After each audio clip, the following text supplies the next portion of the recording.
Good morning, good morning, good morning, good morning, good morning, good morning, good morning. Good morning, everybody. I hope everybody's day is off to a great start. I'm thankful to be in the land of the living this morning. I'm thankful to be amongst the living this morning. I'm thankful that God woke me up this morning and gave me another chance. So for those of you who don't know who I am, I'm Grace Amber. I come on different platforms whenever God gives me a word to share. I come on and I share it with you. So really quick this morning, happy Monday. I hope everybody enjoyed this past weekend where we should have been celebrating the resurrection of Jesus, right?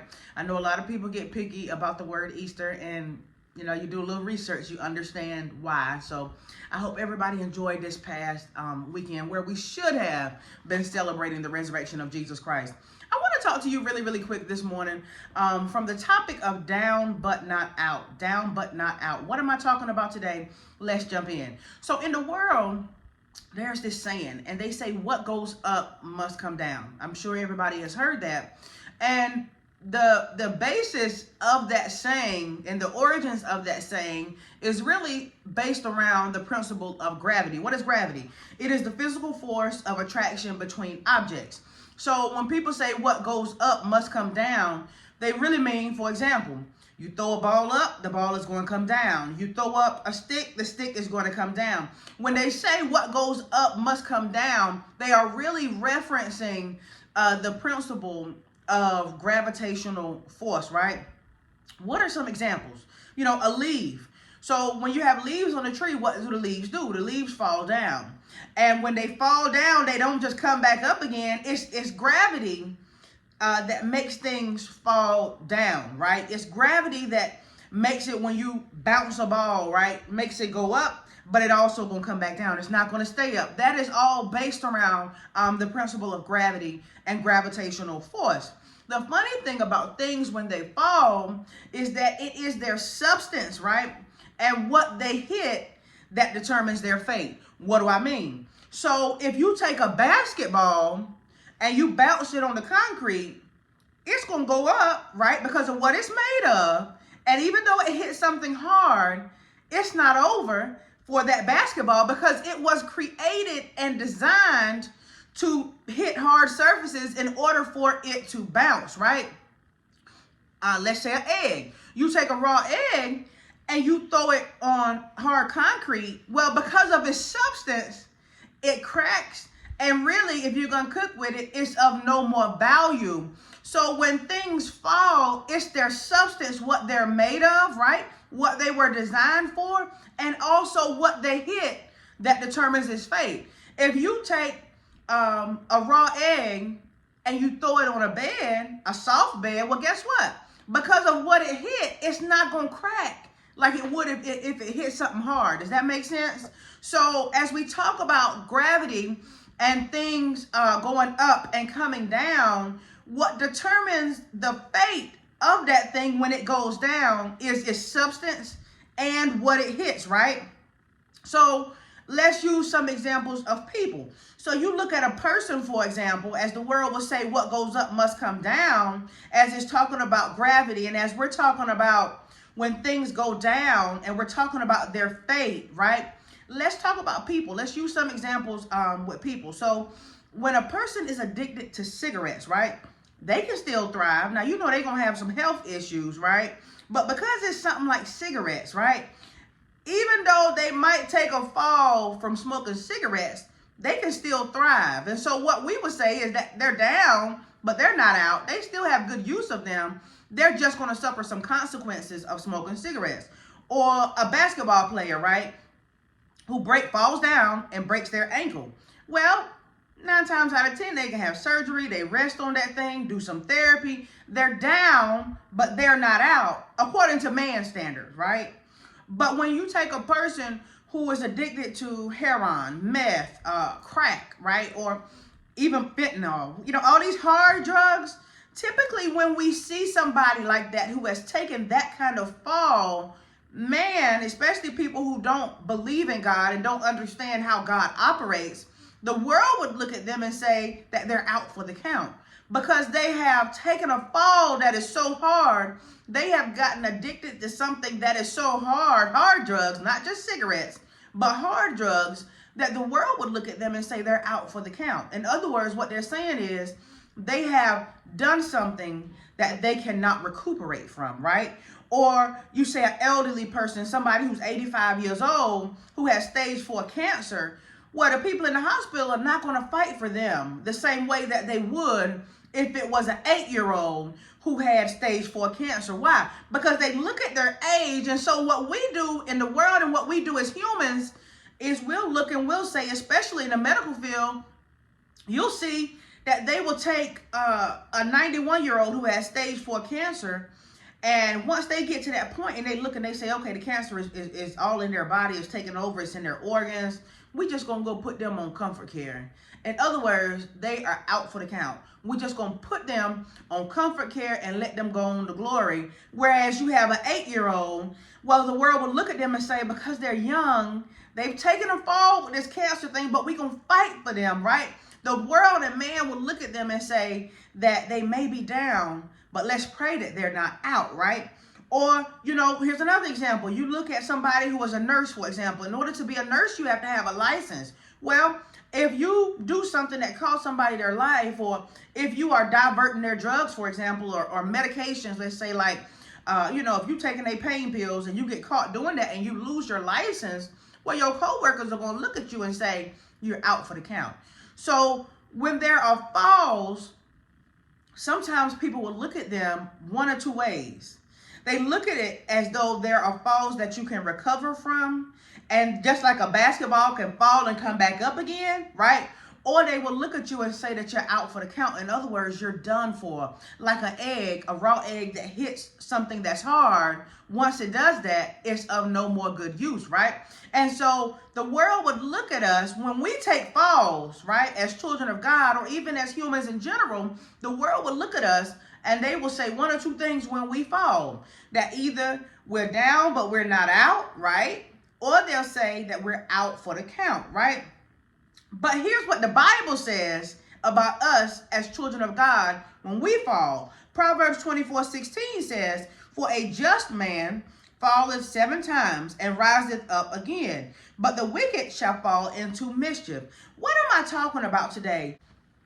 The falls that we tend to take, and how many times, if we're not careful, we will look at ourselves and we'll look at other people and look at them like a raw egg that hits the ground, that they are out for the count and that they are of no more use and that they can't recover from falls. This is how we sometimes look at ourselves and other people. And then there are other times that we'll look at our circumstances and say, okay, well, I'm just addicted to cigarettes. I'll just go get some Nicorette and go to the doctor and get some medicine, and I can get over this. Look, I'm down, but I'm not out. And then there's other times that we'll look at our circumstances and really look at ourselves and feel that we can't rise again and that we can't recover, that we are out for the count, right? I want to give you a popular Bible story about Lazarus, and I'm going to skip around because it's really about the whole chapter of John 11. So I'm going to skip around. I'm going to read you from the NIV, the story of Lazarus.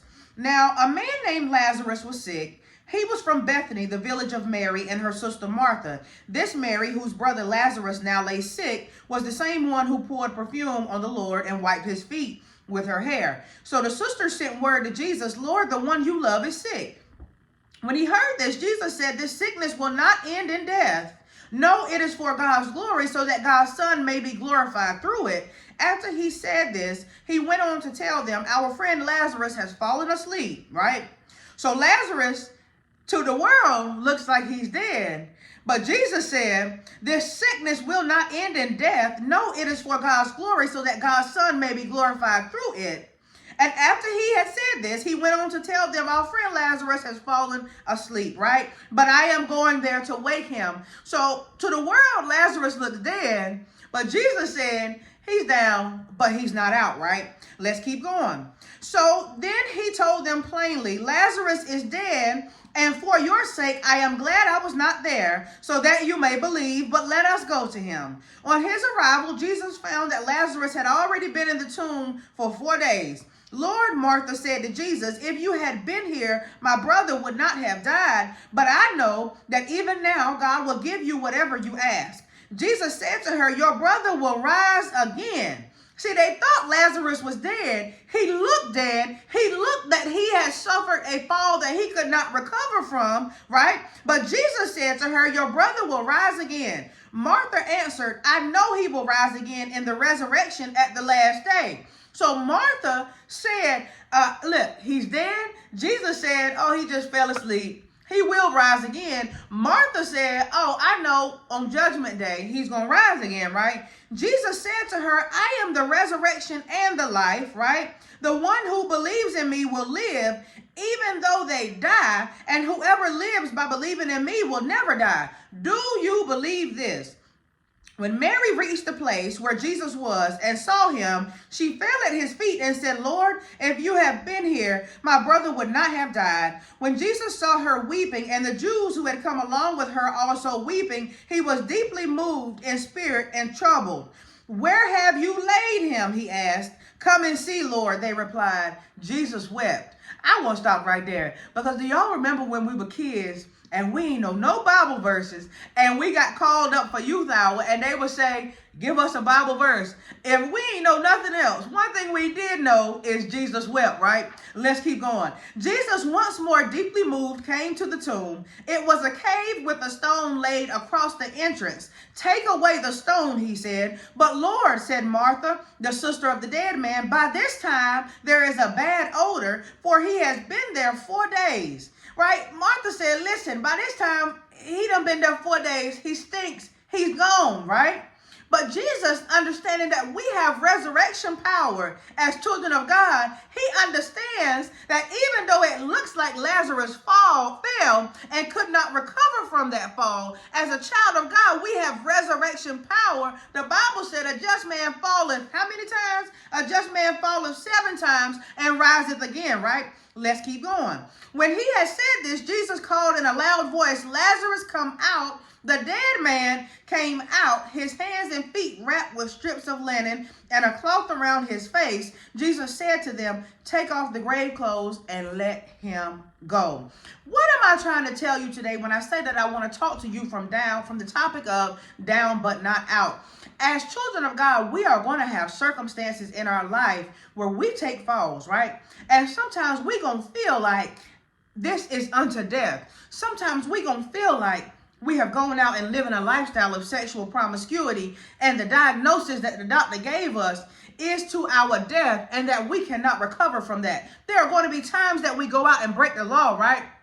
And we get 20 years in prison or 30 years in prison, and we feel like it's over. But as children of God, just because we are down does not mean that we are out. It is what we are made of that gives us resurrection power. Just like you can take an egg and throw it on the hard floor and it's of no more use, and you can take a basketball and throw the same object on a hard floor, that same hard floor, right? And it's going to come up again. It's what it's made of, and it's what we are made of that gives us the ability to fall and rise again. We might hit low places, but we have power to rise again. We may fall hard, but even after we have fallen hard, we still have value. You might find yourself in a low place of addiction to hard drugs. You might find yourself in a low place of being in a horrible toxic relationship. You might find yourself in a low place of being homeless, or what we might call, in my job field, we might call it chronic homelessness.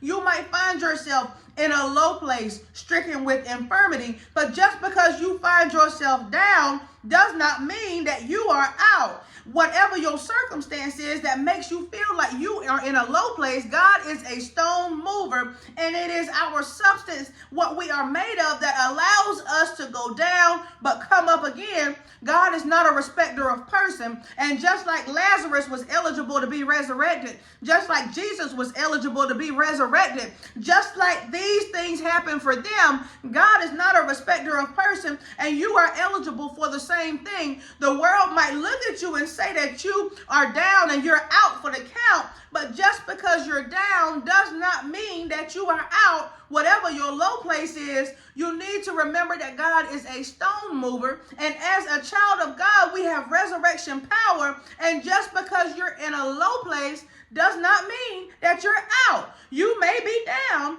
but you are not out.